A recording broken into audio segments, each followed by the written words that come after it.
Lucas, good morning. Good morning, Grant. Good morning, Rusty. Grant, how was your day? It was a good day. I was just kind of getting some work done and doing some other things. I'm watching the price of Bitcoin drop below the number that we we didn't think it would go below yesterday. This is like at least we're getting back to the volatility. Remember how I was showing how we were kind of pegged at one price? Well, we fell off that peg today.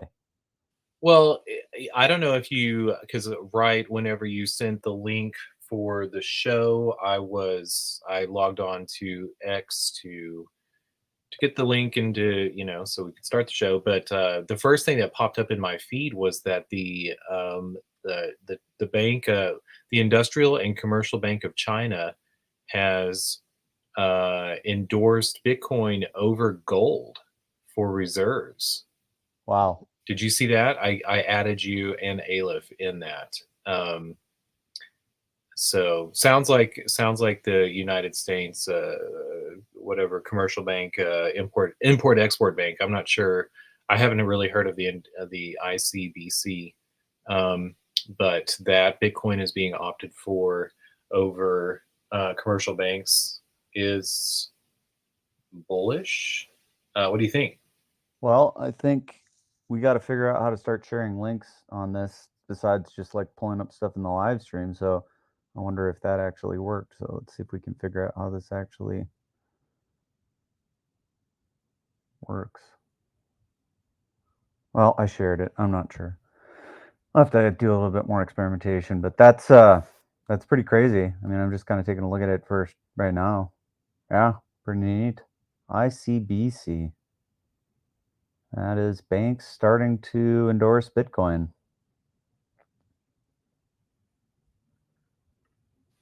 And notably over the dollar too. But I don't know how much we want to talk about that. I'm ready, prepared to talk about water today. But Rusty, and Rusty, if we do talk about water, the water that I know most about is water that you live on. So I don't know how much you're familiar with the water rights of Colorado, New Mexico, and Idaho, California, Nevada, everywhere else in the West. But I thought it might be fun to delve more deeply into like the legal, some of the legal concepts behind water and how it's set up. Also, the monetization of it through the Chicago Mercantile Exchange futures. But Rusty, good morning. How's your morning going? Good morning. I'm doing good. I'm having a good morning. I was interested to see some of your views on the water. I don't know as much about the rights as you do. The most I know about the water is, it kind of flows and it's nice and enjoyable to get into in the summer. But I am interested to hear what your knowledge is on it, considering that it does pertain to the area in which I live. And then a lot of my other family, my grandparents and everybody, they live in Idaho. And so it'll be interesting to hear about that side of it also. Oh, really? And Grant, anything that you want to bring up and talk about before we dig into water, or am I free to start going off on water? Well, I think just to breach this or finish breaching this topic of Bitcoin dropping below, um, I saw somebody mention that they thought this might be front running early access to CPI data, which I thought was interesting. So some people are saying that the consumer price index numbers are going to come out, and I guess that would mean that they're predicting that the CPI numbers are going to be good. Is that how it would react? I mean, Rusty, what would you think would be the reaction like for Bitcoin? Like, would it react negatively? Like would it drop if the CPI numbers come out good? Because those numbers always seem cooked to me. I don't feel like the CPI data is always revised later, and it's like they try to make headlines on it. I'm not sure if I really believe in the consumer price index personally because they keep goofing around with what's actually included in it. Or I guess, Lucas, if you have a take on it, I'm not sure why the price with Bitcoin would be dropping like this, especially given some of the news and what we talked about yesterday. But if we don't have anything else to say about it, yeah, let's move on. I mean, I think the CPI is a bucket of shit, to not mince any words. I think it is. I compared it recently in a tweet to the S&P. Somebody brought up somebody I follow brought up the S&P with some sort of note about how the market's doing, and my comment there was why would anyone in the world of data, big data accumulation, and the concept of science trust a handpicked basket of numbers to give an impression of what reality is. And I look at the CPI and I see government going and selecting the prices of things so that they can give a narrative about the strength of their currency. And I think that they select whatever commodities, whatever items in a grocery store that best suit that narrative. And what you said about going back and revising them, that's one of the tricks that they play. Apart from selecting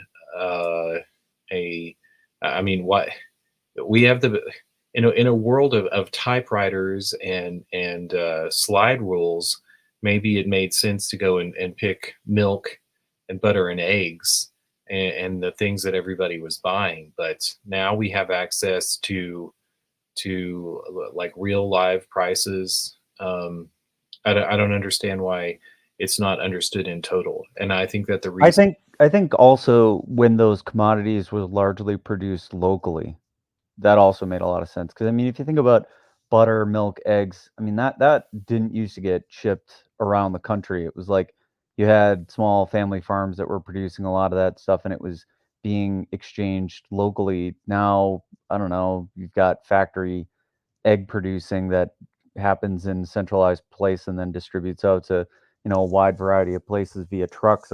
That also to me sort of throws the CPI thing kind of out the window.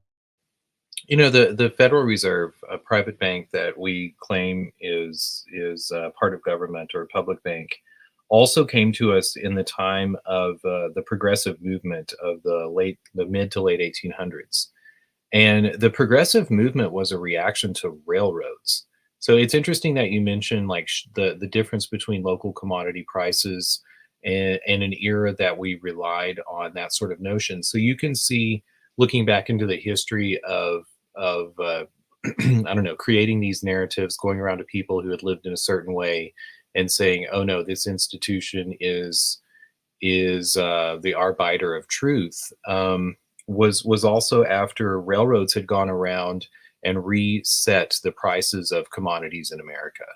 And Maury Rothbard really gets into it in some of his histories as to how the railroads, through setting the prices, repriced the commodities of everything in America, land not excluded. I mean, even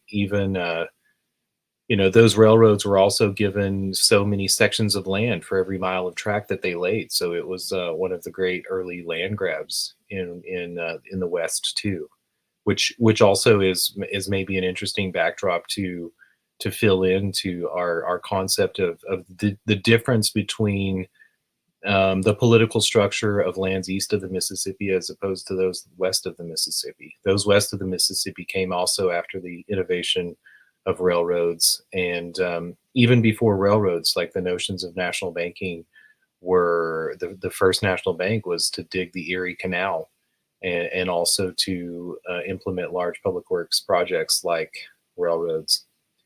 I don't know how you got me off on that tangent, but yeah, the CPI. You got off on it because I was talking about the centralized production of food and whether it made sense to, pick a basket of commodities that are centrally produced versus locally produced. And then you talked about moving commodities around via railroads. But anyway, let's talk about water. Well, even maybe before we go to water, put on your radar Moloch versus Maryland. Are you familiar with it? It was a Supreme Court case back in 1819. Nope, not familiar with that one. There's a phrase by John Marshall that's attributed to John Marshall, who was Supreme Court justice for quite some time. Interesting justice. And in 1819, the state of Maryland sued. The state of Maryland sued the second bank of the United States. This is before Andrew Jackson canceled and closed that banks. The bank smasher, Andrew Jackson. The bank smasher, and often somebody that is compared, I think, and very analogous to Donald Trump in many ways. So interesting to compare them, and also issues that are at the fore in the country. But before Andrew Jackson came to power, and maybe something that was instrumental was a decision by the Supreme Court, which the Supreme Court is also always seems to be giving themselves and the federal government as much power as possible. So the least of the three branches of government seems, and especially look around the world as we live in today, has really claimed a lot of power. But in 1819, it came to a head that Maryland, the State Bank of Maryland. So one of the things to create a national bank that happens is the national banking system, or whatever money they select. Like, how do you get rid of these local commodity prices? Well, you tax them. And from that decision, John Marshall gave us the phrase, "To tax is to destroy," or maybe less in so as to say control. And I think it's very interesting when we talk about concepts of ownership and sovereignty in the United States. Like, what does that actually mean? And at a political level, I think it's very important to pay attention to who has the power to tax what items. Because if the power to tax is the power to destroy, it's certainly the power to control, to decide who makes it and who doesn't. But Maryland, in retribution, or in response to the creation of the second bank of the United States, and the tax that it levied on their state banking system, responded by setting taxes for paper, and said, you can't use any paper unless we create it in the state. And it has to have a state stamp on it, and you have to pay a tax that says you're using that paper. And the head of the bank of the federal bank of the United States, second bank of the United States, said, no, we don't have to. So Maryland took them to court and said they have to pay our taxes. And John Marshall said, how could that be? The federal court, the federal government is supreme of the governments.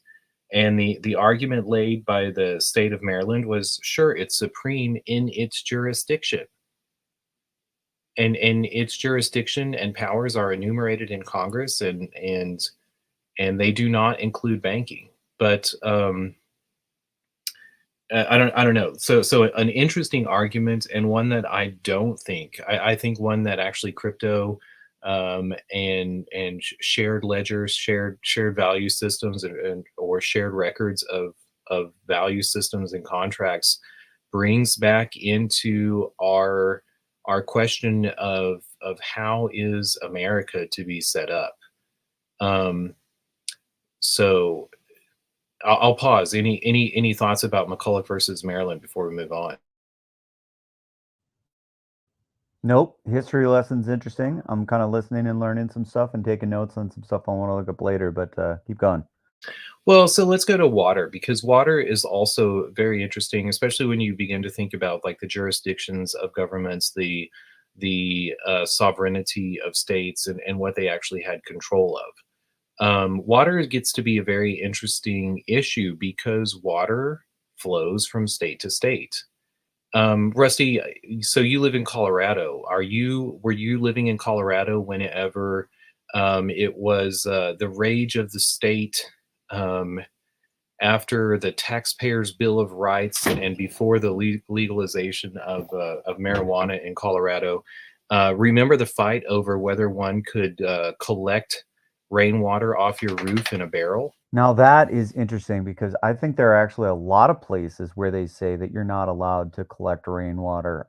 That actually is something that I think is even the case in my state. You're not supposed to be doing that. Rusty, how about it? Do you remember that? Yes, I do remember that being an issue, that people were able to, or people were trying to collect rainwater off their roofs, and it kind of comes into a point of like um what does your property really own? Like, do you own the air rights above your property, and do you own like the stuff above what you consider your property, and things that you don't really control? And I think that that goes into a weird notion of different people's views on how that is, because like if you go into a person's property, like you can dig into the ground, and if you find something productive or valuable, you can lay claim to that as part of the property value. But something from the air doesn't really seem to have the same type of a value. Can you do that though? I think you have to have mineral rights if you're going to dig on your property and harvest something out of the ground. Well, great. I mean, absolutely great questions, and you guys are I don't know, prescient to see those associations.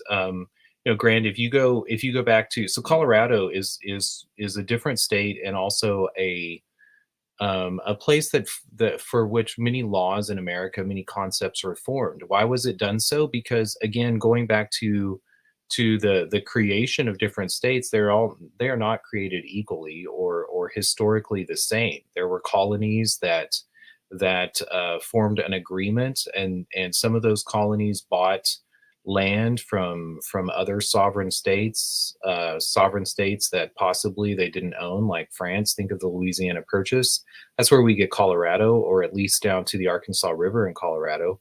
If you'll notice, if you ever pay attention in Colorado, you'll see that the lands to the north, including the Arkansas of the Arkansas River, are spelled in French, and the lands to the south are spelled in Spanish, or have Spanish names, and that goes to the history of the colonization of those different parts that we have subsumed in the United States. But absolutely, there were great arguments as to in mountains where Americans were running to dig for gold. There was one of the great questions was like, how deep is your claim? And there are maps that actually have striated, levels for so many feet underground, and who owns, who bought the patent mineral rights to this band of earth, like so deep, et cetera, et cetera. Now, a lot of those have been conglomeratized by large mining interests. We have the Rockefeller. Rockefeller bought lots of mines, and the Dodges.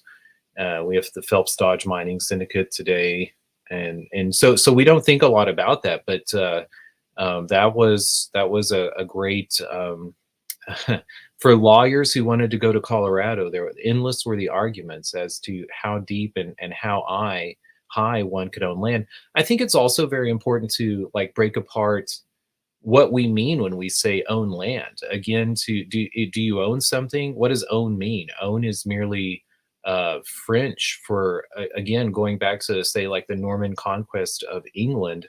To own was to use the French word for what the Latin might say to possess, or the Germanic history might say to have. They all mean the same thing. That doesn't necessarily mean to control or to tax. And even the word free is one that has an understanding of a taxing implication. To free is a word that is associated again with the Germanic, the Norse god Freya, Friday, Free Day, Freya. And who was Freya but the mother god? Free was associated with home. It was the place of home, and a place that had less land tax, or was.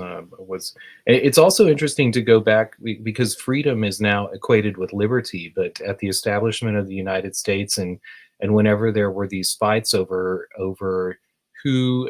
who owned land, or who controlled land, who controlled soil, who controlled property. There was more of a discussion about liberty than freedom in the way that we use freedom today. And also, when they speak of the sovereignty of states, the federal government was established with the jurisdiction over commerce, the commerce between the states, and also the original Constitution. We talk a lot about the Constitution today, but usually we do so with regards to the Bill of Rights. But the Constitution kind of sets the powers and the structure for the federal governments, and then guarantees for some people, but not all, notably, um, the the right to move, the liberty of movement between the several sovereign states. And up until the Civil War, they speak of the Union of States. But again, McCulloch versus Maryland is very interesting because there are arguments then about whether the United States is one great republic or a union of democratic republics. Again, questions I don't think that we've settled to this day. But anyway, when you think about when you have a deed to a tract of land, like part of the aegis that the federal government says that it controls lands in the West is under the survey that it conducted for all of these states that it carved up, and even getting to the political ideas behind the creation of the states in the West was to limit the the powers that say one state might accumulate. Now, Colorado again is very interesting. It's a box drawn around minefields, and if you'll notice, it doesn't line up with a lot of the other states. Like it was literally drawn around gold mines. New Mexico was a box drawn around a the political powerhouse of the former republic or state of northern New Mexico, part of Mexico. It was not even allowed to become a state for 60 years. It was held as a military territory for 60 years until 1912.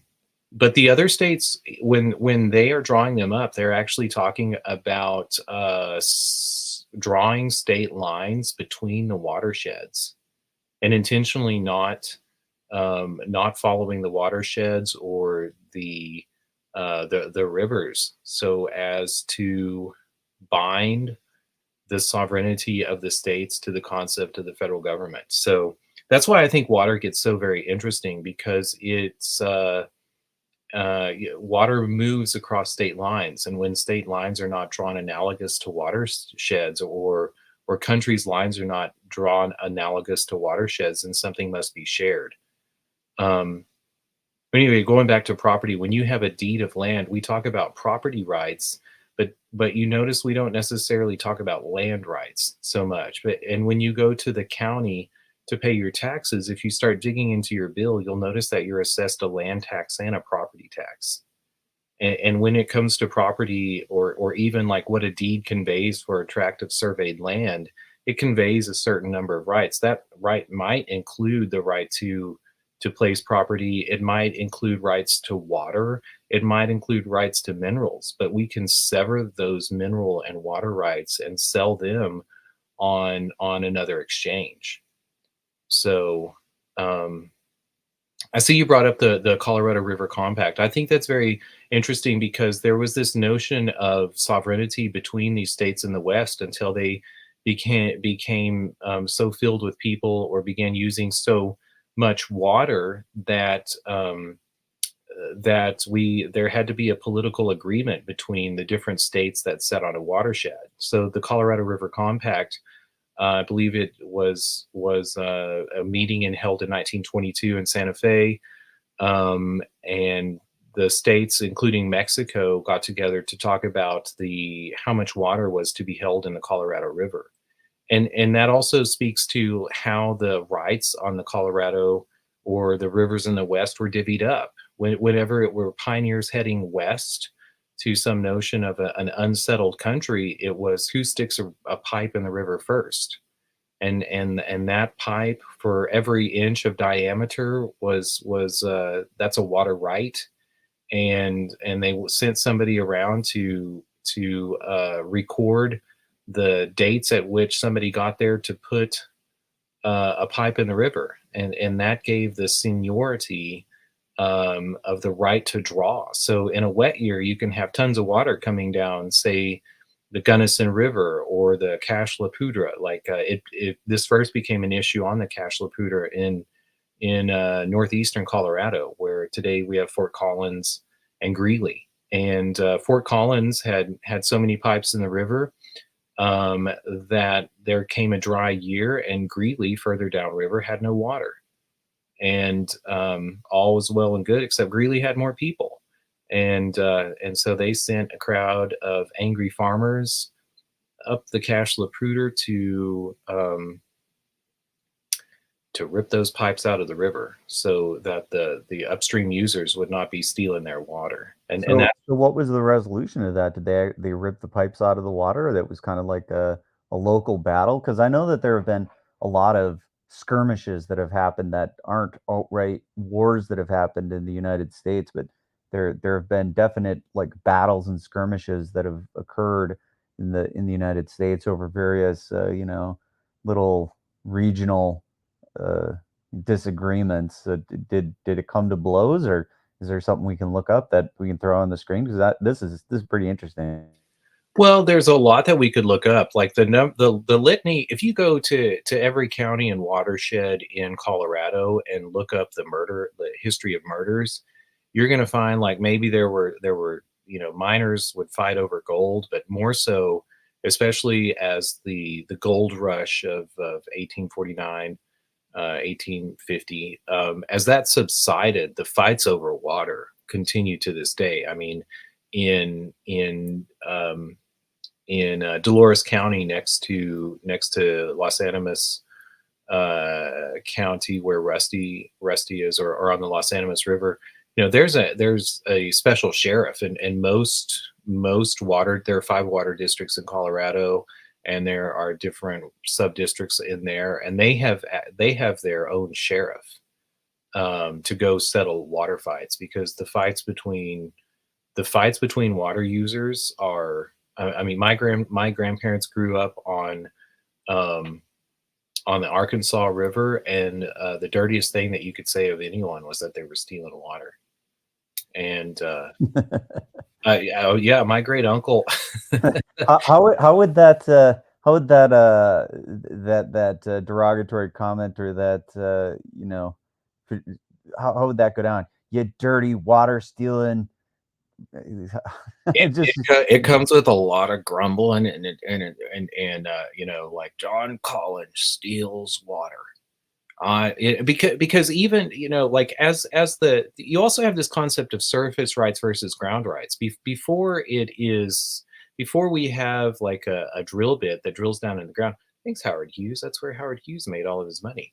Was improving the technology for drilling wells down to the ground. But before we could drill wells so easily and plentifully, you had to dig them by hand, and maybe with the help of your neighbors, and God forbid, like you certainly couldn't you couldn't drill them 6,000 feet deep, as some drills are dug today. And then think about how that water was drawn up out of the ground. Most of the time it was done so with a windmill, so it also was tied to some sort of natural uh, variability. When the wind came, you could draw water, and also like a somewhat of a natural limit with how much you could power off the wind. When we started putting electrical pumps in the ground, you could draw a lot more water.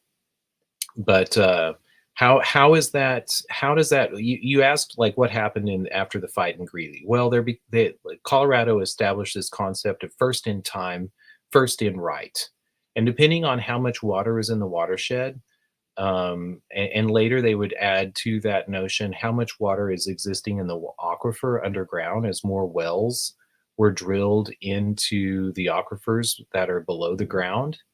So how much water is in the aquifer? How much water is in the watershed? How much does it take to fill up the aquifer? And then you begin to divvy up all of the water. So the right gives you the time of call, and then you have your water share, depending on how much water is in the watershed in that year. Making sense? Well, yes. I mean, I hear you, but I guess I was curious if there was an actual battle that happened, because I was thinking about, and I got to look this one up, but there's like various battles that have happened where actual blood was shed. People picked up and bared arms against each other. People got shot, people got killed. Things happen. I guess that's what I was curious about, if this one rose to that level, and that happened, because I can't imagine that someone that sticks a pipe in the ground has done some amount of work to make something happen, and then just takes kindly to somebody else, coming up there and ripping the pipe out. Like, I can't imagine that they'd, sit idly by and allow that to occur. Well, absolutely, fights happen. Now, I don't remember all the details, but I mean, if you want, like Colfax County, I mean, you've heard about Billy the Kid and the Lincoln County War. There's a Colfax County War in New Mexico. Um, the fights over water were so bloody and numerous that they're unremarkable to those in the West. Like we have this sort of romantic notion about fights over range, but in reality, the fights are over water. And Well, and that's an interesting segue into another part of this, right? Which I guess was part of the title here, right? Is that the Chicago Mercantile Exchange (CME), the one that have done futures for all kinds of different stuff. They said that they wanted to make a water futures market, and I think what they said, you can't create a futures market for water. This got shut down, right? So this is part of our title, like, at least tease this one a little bit so that we know why are we referencing the CME. okay, so in maybe like 2019, I begin to hear about and this was also in the wake of. I mean, if we go to this Idaho conflict, you'll see like that there's a 2016 agreement about the about curtailing use and what that agreement's going to look like. So, and that comes in the wake of 2007 and six, and those were incredibly dry years, droughts everywhere. Everywhere was short of water, all over the West, and so fast forward to a couple of years of scheduled meetings and planning as to what to do, so that people aren't fighting and can plan on how they're going to live with less water. Um, in 2019, I began to see interest in like the investment, the financial sector of America, and so there was this notion that there would be a water futures market for water along the Colorado River, water all over the West, along the Arkansas, I guess on the Great Plains leading into the Mississippi, and that there would be trading water futures. So going back to like if you can't put your vegetables in the ground or grow watermelons along the Arkansas River because there's not going to be enough water in the year, you can see how there's like the notion of variability in making a bet on the future. And you can know a little bit as to say what the aquifer level is from the previous year's rain and what the previous consumption on an aquifer is. And let's like throw in here also the Ogallala, which the Ogallala is a massive aquifer that stretches under the Great Plains, and there has been a lot of discussion about the depletion of the Ogallala reservoir.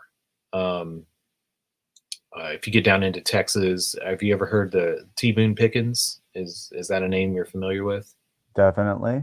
Yeah, T Boone made tons of money in buying up tons of water rights from the ranches of the Panhandle of Texas along the Canadian River, and then tried to build a pipeline to sell that water to San Antonio, Texas. And a huge fight was fought over that. It ended up with Amarillo, the city of Amarillo, buying a lot of those water rights back from T Boone Pickens to create or to forestall that water being sent downstate. Um, so anyway, going back to the CME, yes, that was killed, and part of the notion is the idea that you can't sell like water rights are tied to a locality, and this also brings in a concept that's very important to know in the water. Well, just to bring that up before we blow past that. So, water belonging to a locality. So I believe, and I'm going to throw one of these things up there as well. The upper Midwest and the Great Lakes, I believe there is a treaty that's been signed that says that you can't make pipelines, you cannot sell water, you can't drain the Great Lakes and sort of pump it over into Arizona or California to grow alfalfa and then sell the alfalfa. So that's like another thing I think it'd be worth throwing up there. We focused a lot on the West, but I think another place that is sort of sitting on these vast inland oceans is the Great Lakes and all the canals that have been created up there. And there's definitely some point at which people were thinking and salivating over the water that was there and saying, hey, can this water be used somewhere else? Can it solve the problems of the South and the West, that are hungry for water? And I believe there's treaties that have been signed that says this is absolutely forbidden. And even anything that flows into the watershed is not available for this. So I think there are even small springs that are close by some of the Great Lakes, and there have been battles about whether you can set up a brewery or you can bottle the water, and what your rights are with respect to even springs that would flow into the watershed are forbidden from certain types of use. It's very interesting that you bring that up because when I saw the CME, I just thought to myself, well, what this money will end up creating is a canal that heads out west onto the steppes of the Great Plains north of Sioux City, Idaho, or Sioux City, North Dakota, South Dakota, North Dakota, wherever that is, because it's interesting that you talk about like. I mean, to me, when you get to the Great Lakes, part of the problem is not a lack of water, but you guys have so much water, and you get into concepts there of the pollution of water and how pollution, like pollutants, can leach even underground and do so in many places, like whether it be from sewage or from arsenic released by Coal usually, right? I think arsenic is usually the result of burning coal or certain types of uh, heavy metal refining. Like when you're extracting minerals from ores. Yeah, and I mean, at the very least, too, like part of these political concepts, and we talk about what's written down as, I make a distinction between legislation and law. I think it comes to us from Mises or Hayek. I forget who made up the distinction, but you can have a democratic body get together and write something down, but how are they going to enforce it? And also, what are people doing currently? So, um, like on paper and we have these rules about water that we all sort of agree to, but all of them are subject to change. And something that we must remember when it comes to water law is you have wet years and you have dry years, and part Which of we've been coming off some really dry years because I think what was it, Lake Mead? They started finding dead bodies in old cars, because the lake got so low, and then all of a sudden, what 2023 happened, and it rained so much that and it snowed so much that you ended up where Lake Mead was almost 100% restored back to its previous levels. Just like absolutely crazy turnaround on that one. And meanwhile, up above Lake Mead, you have Lake Powell, which holds water, which is empty now, and not only empty, but because the water level of Lake Powell got so low, it got below the gates at the bottom of the river, and the massive populations that were further down, Los Angeles and Las Vegas, chief among that list, were screaming for water, and they said, "There's all this water above us." And how come what like Lake Powell has like how the hell could they have built a dam that didn't have holes in the very bottom of it so they could let every last drop of water out? And so what they're doing at Lake Powell is blasting holes around the dam, which they won't be able to close. And to me, this is one of the great travesties of a commons of America, and something like CME water futures could go to solve. But right now, whenever in a dry year, you just listen to to junior water rights holders in like lesser desirable land, Wait, screaming. now explain that, because you just like blew past a term that I'm not familiar with. What is a junior versus a senior water right? Like, well, what is the difference between those two? Okay, so senior water rights, again, going to the establishment of water rights, goes into first in time, first in right, like how early. Whoever stuck the pipe in the river. Yes. And senior rights is usually because like basically all rights are in a queue as to at what time were they established. But when you start getting past 1924 on the Colorado River, those are referred to as junior rights. And junior rights, because after 1924 you have to go through paperwork, and there's also an understanding at that point that the water on the watershed has been over appropriated, and in dry years you're not going to get that water.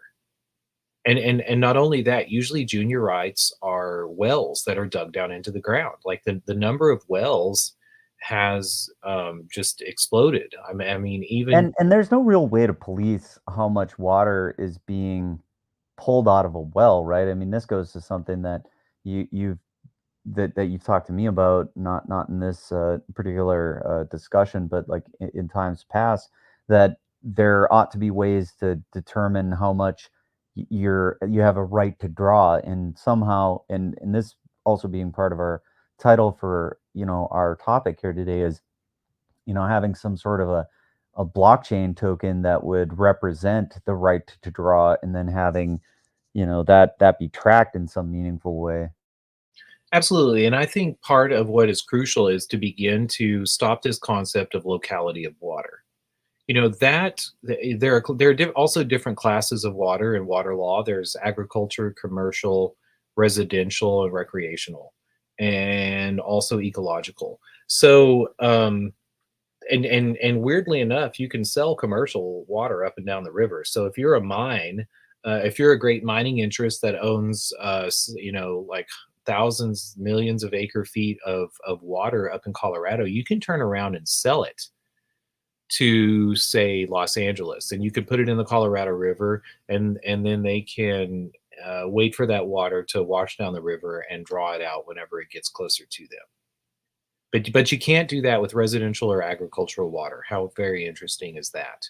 And so I think what's very important for us is to get away from this notion of that surface water is different than groundwater, that water in the air is different. Like it's all part of one great cycle, and it also moves across the land. And the way that we get away from older notions about basically political lies that we tell ourselves, that we can either hold on to water or that we don't have to share it with our neighbor. Because the other thing about water is you can reuse it over and over and over. Like if you have a farm and uh, like basically the amount that evaporates is different than what soaks into the ground, or that gets put back into a stream. And that I guess that also so brings us to this notion of replacement. So fast forward to 1972, and we have the Clean Water Act. And the Clean Water Act introduced this concept of paying for the replacement of water. And so today, whenever you go to your local water district, you actually budget. You tell them how much water that you're going to use. You pay for that amount of water use, and then you have to record your amount of water use. And if you go to Idaho and you look at what the fight is over there, there are some water districts who said, "No, there's an unlimited supply of water. We're not gonna record how much water that we've used." And That's an attempt to obfuscate, right? I mean, anybody that says that, that's sort of that's being pretty disingenuous, right? well, absolutely. And so rather than playing ball with their neighbors, they're learning what the citizens of Fort Collins discovered from those in Greeley in 1874. And that is, if you don't play ball with your neighbors are going to get together, super pissed, and they're going to show up with pitchforks, and whatever else that they have, shotguns and guns or whatever, and they're going to turn your water off, and they're going to get rid of the problem. So if you can't share, as they're learning in Idaho, like they need to play ball and start recording their use, or their water's just going to get turned off. If your neighbor is drawing water from a well and lying to you about how much you're drawing, and you run out of water and you're thirsty, or your crops are dying and you couldn't budget for that, you're not going to pick up and move. People are going to go over there and either poison somebody's well or blow it up. Yeah, And because this idea that you can just pick up and move, like that's kind of very disingenuous too. I think that people, first off, are very tied to the place that they live in. They're bound to it in ways of tradition, and also just thought of, the ability of somebody to have the wherewithal to move. It's very difficult. Like we make light of it, I think, in today's world, because it seems like we have freedom of movement, but when you actually think about how hard is it to pack up and move to a different locality, it's pretty daunting, pretty unimaginable for most people to be able to move cross country or to get somewhere else. So this idea that you could just, you know, suck it up is pretty outlandish. absolutely, and that's when fights happen. A dry year, anyway. Um, so the CME, Chicago's mercantile financial industry, like looked at this and said, "Hey, we're in the business of finance. We've seen what futures have done for price stability in other sectors of the economy, and we could bring this because I mean, to hear it from water users, like this whole CME racket is something where people can make money, and they're trying to steal our water." No, actually, it's looking to solve an issue of this political conflict that happens in a dry year. But because the laws written so they are, you're absolutely right. The water market was overturned. It was not allowed to happen. And I don't know. I don't know. I guess I should say in short that it's stalled out for now. But let's go back to 2 years ago to Yeah, and I think it kind of comes down to this, right? It's like I'll just read this quote off. So water is necessary and essential for life, and is simply not a commodity. The commission should reject this shoehorn attempt to derive investor profit under a federal law never meant to apply to a common public resource managed by the state for public welfare. Right? That's like one of the primary arguments that said that a futures market for water shouldn't be allowed to exist. Absolutely, but this is also again where I think blockchain, to me, like the greatest use of blockchain can go to solve this problem. And why? Because part of the problem in the perception of using money to solve a political conflict is that whenever there is a centralized authority that's dispensing that money, that centralized authority is going to win.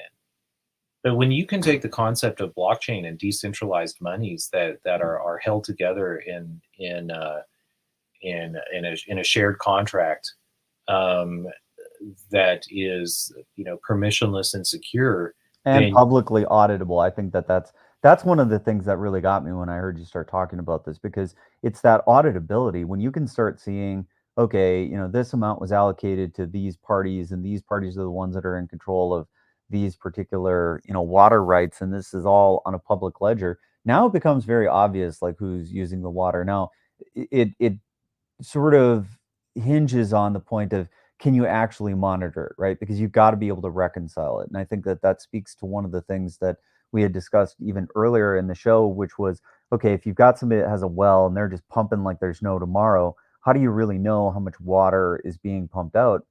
And I think that there have been attempts in the modern world to start to digitize a lot of things like electrical usage. I know that there have been, very broad mandates and state-wide initiatives that have happened that say they want, statewide monitoring of electrical usage. They want this done in a comprehensive way so that they know, at a very granular level, where is electricity flowing. And I think, some of that was in times past to curb certain types of activities that were deemed undesirable. I think, one of the primary ones before the advent of, marijuana declassification or decriminalization, was people operating illegal grow operations of plants that they didn't want. But I think in the modern day, this has been put and instituted in place to curtail something like Bitcoin mining. The unlicensed or undesirable use of electricity when there is, a finite supply, and they're saying, well, if we have people using air conditioners and Bitcoin miners, something's gonna give, and the if we don't have air conditioners, certain people are gonna die. So can't have these people doing this Bitcoin mining when we need the electricity for air conditioning. I love that you bring up electricity at this point too, because that is and will be a point at which the monitoring occurs. Like if you're not generating your own electricity, and going back to the concept of windmills too, like Well, when do you think that they're going to start saying you don't have the right to harvest electricity from the sun? Is that coming next? Like where does this go? Well, but that's a very I mean, to me, that goes back to the notion of windmills, and I think that part of the detente will be, like your minimum draw can be like what you can actually produce and pull that yourself. But you've got to get windmills from somewhere. You got to get hot rocks that turn sunlight into electricity from somewhere. Those damn guys to the west of me, they're stealing all my wind. It may come to that someday. They come with pitchforks and they're like, that goddamn wind stealer, he stole all my sunlight, my electricity. I mean, now that's actually kind of a thing, because if you put up a big solar panel and it blocks the sun from somebody else, like now you've stolen their sun. Like you steal their water, you steal their wind, you steal their sun, you steal their water. We're gonna have fights over these things. Well, that's also going back to like the original political setup of the country. I think it's very interesting to see how both like counties and municipalities are set up to solve those issues. And when I begin to look at a city too, as I sat on a town board, it was amazing to me how the density of populations is absolutely correlated with how well they can get along.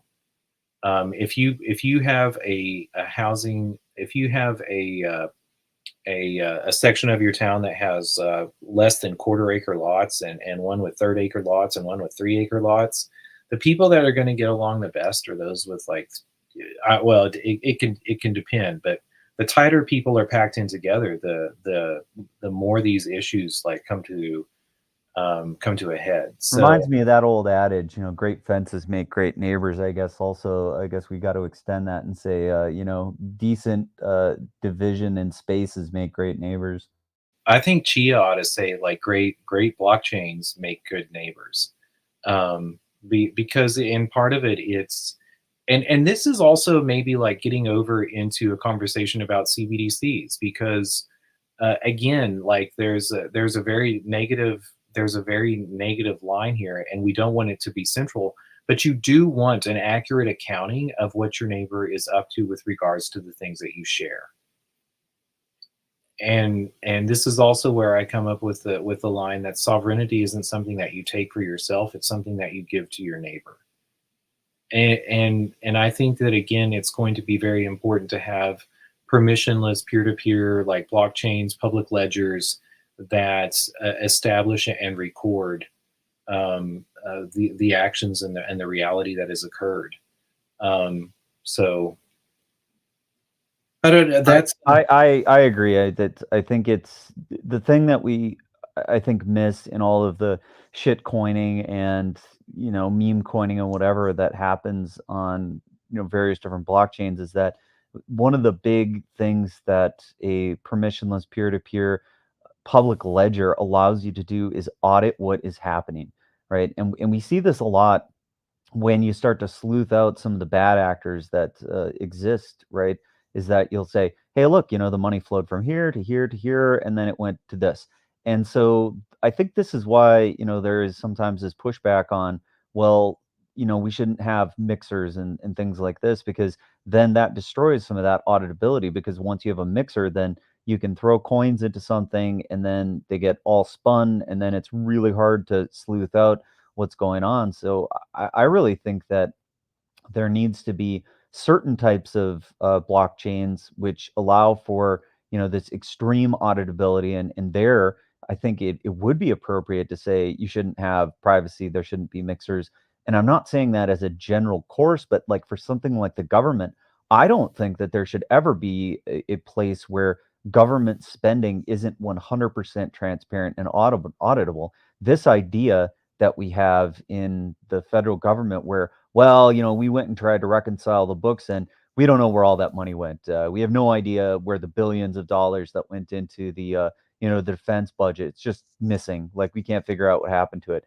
That to me doesn't seem appropriate, especially given the fact that we have something like public ledgers and blockchains. And so even where somebody like Kennedy has said, "Hey, I want to put the entire federal budget on a blockchain," I think he said it poorly, but I think his idea is reasonable, right? To say that all of the spending of the federal government ought to be transparent and auditable in a way that we know where the money is flowing. So if you're going to take money from the federal government, that it ought to be the case where the money that is provided is known to have gone into these particular hands, and that you can, with whatever sophistication is required, reconcile where each of those dollars went.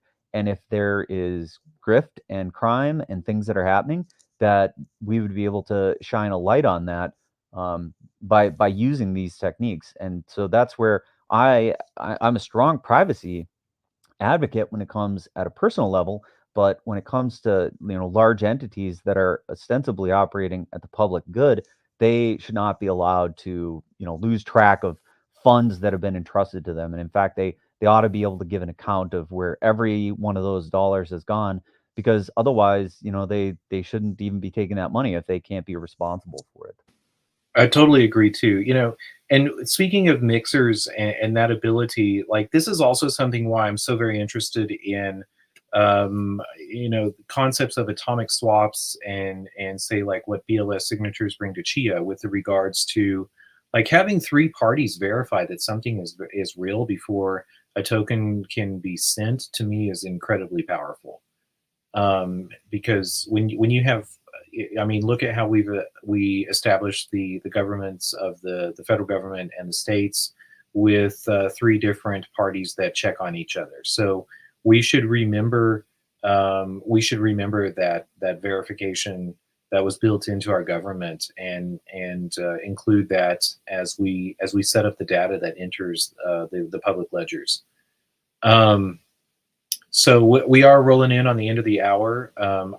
I'm I don't know what else to add. If you guys have any questions, feel free, and I can try to answer them quickly. Well, I thought it was a great discussion. I wasn't exactly sure we were going to go for this, but I learned a lot. I think this idea of having commodities and certain types of futures markets, stabilization of markets, applying blockchain to this. I love the idea of where can we use blockchains to solve real world problems. It was one of the first things that drew me into blockchain technology to begin with. Uh, I, I I think that this is a great example of one where this reconciliation, the auditing of how much people are using, and being able to say, "Hey, look, it's a Nestle. Nestle's pulling all the water out of the ground. So if you're thirsty, that's the guy to go hang. Like that's the guy. Go get that guy because he's stealing all your water." Like that to me seems like an appropriate use of blockchains. And not that I'm advocating for anybody to go hang anybody else, but just being able to say, look, this is who's doing it, and we need to have this accounting. I love that as a use of public blockchain. It seems so appropriate, so on point, and I'm really glad that you brought up this topic, because it seems like a slam dunk use case for a blockchain. Well, and I'll add two things. One, this whole notion that we're not going to sell water up and down the river was blown out of the water, haha, in 2023, and that's because in the year 2022, there was not enough water to send down to the states of California and to Mexico and to Nevada. And so, on behalf of Colorado and the upper states along the Colorado River, the federal government figured out the value of $13 billion that it probably just created out of debt on behalf of Colorado and Utah and Idaho and New Mexico to magically send to the state of California, to the almond growers and other agricultural producers there, and to Mexico to bail them out. So we definitely come to a point where that sort of narrative of the locality of water has been thrown by the wayside. I'll also just maybe a funny story to close it out. My grandfather was a sheriff in Colorado in a county along the Arkansas River back in the probably 60s, maybe 70s, yeah, somewhere around there. And I once asked him. Well, my great uncle passed away several years ago, and we were swapping stories about my great uncle. And my grandfather said, he's a great brother, but he sure put me on the spot once when I was sheriff, and he shot at his neighbor for stealing water with a shotgun, mind you, and so that became a whole fracas back in the late 60s. I'm telling you, Lucas, you gotta tell us what some of those actual insults were. That to me, that sounds like just a hilarious thing to have to know. I mean, well, he's my Uncle Clyde, by the way, and I love Uncle Clyde. My God, he used to. Anyway, I have all sorts of stories about Uncle Clyde, but Uncle Clyde's defense was that he didn't shoot his neighbor. He shot at him, and if he'd have wanted to shoot him, he would have, and then he would have been in trouble. The neighbor was standing beside his tractor, and the back wheels of a tractor are real big wheels, real big hubs, and he fired his shotgun into the back wheel of the tractor, and the ricochets peppered his neighbor, and that's how he got his point across to stop stealing that water. So anyway, all right. Well, I think that's a wrap for today's show. So yeah, great discussion. Loved hearing about water and kind of talking this through, and we'll see everybody tomorrow on FOMO. All right. Enjoyed it. Talk to y'all later.